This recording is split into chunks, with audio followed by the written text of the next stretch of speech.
Hello everyone, so if you want to take a screenshot on your Motorola Razr 50, well, first of all, we are to understand how do we take a standard screenshot.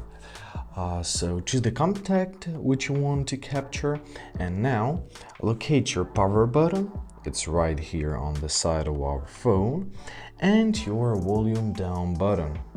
It's right near it. So now if you want to capture anything, simply press those two buttons simultaneously and we will have a chance to edit it, look at it in the gallery, share it, open it up with Google Lens and immediately delete it.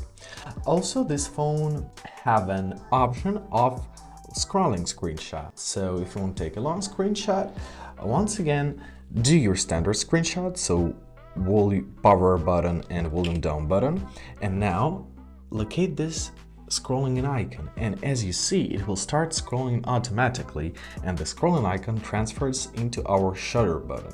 So when you're done with your screenshot, it will be saved automatically.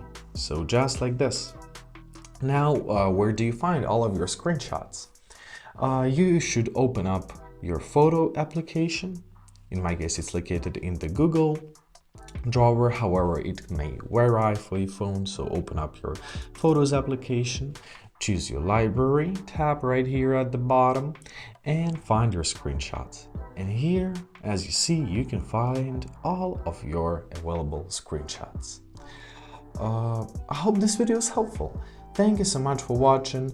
Have a great day and please consider subscribing to our channel.